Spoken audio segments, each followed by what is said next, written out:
the campaign against anti-Semitism has called on the Metropolitan Police Commissioner to resign over the force's handling of pro-Palestinian marches. On Saturday, the Met issued an apology after an officer labeled an anti-Semitic campaigner as openly Jewish at a demonstration in London.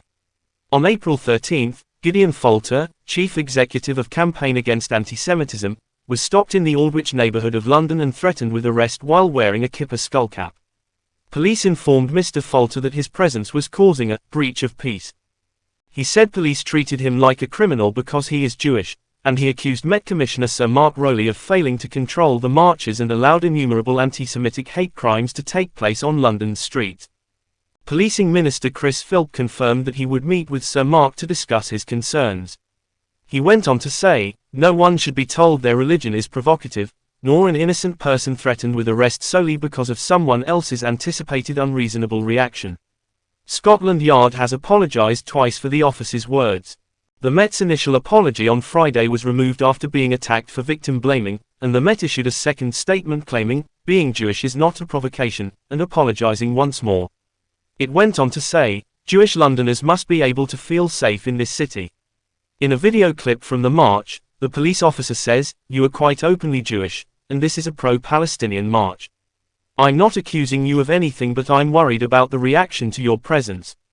In a statement made on Saturday, Mr. Falter said what happened at the march was a disgrace, but the Met's response in the following was a stain on the force's reputation.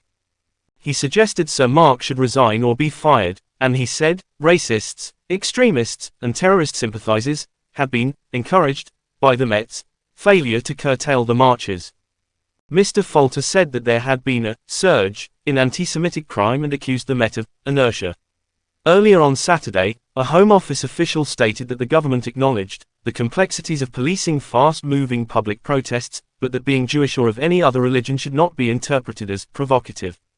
The representative continued, anyone of any religion should be free to go about their lives and feel safe doing so. Everybody should feel safe. It is thought that Home Secretary James Cleverly has written to both the Met and London Mayor Sadiq Khan about what occurred. Mr. Khan's spokeswoman stated, everyone must feel comfortable wandering about in London wherever they wish. The Met's handling of the original event was disturbing, and their early response was callous and incorrect. The Met have an extremely difficult job, particularly so when it comes to operational decisions taken while policing marches, but in the end the Met must have the confidence of the communities they serve, and it is right that they have apologized for the way the incident was handled and their original public response. Claire Coutinho, the MP for East Surrey, spoke with Laura Kunzberg on Sunday and described the episode as a serious misstep. What we can't be saying to particular groups in society that the very presence is a provocation. The Energy Secretary continued, I believe it is appropriate that the Met has apologized. A member of the public has been advised that they are unable to go about their everyday lives and walk around the streets of London due to their identity. That is not what equality means in our society. Tens of thousands of pro-Palestine demonstrators rallied in London to demand a ceasefire and to ask the UK government to halt all arms shipments to Israel. Mr. Falter stated that he had been going across the capital after attending synagogue and was not there to counter-protest. In the video, another officer tells him, there's a unit of people here now.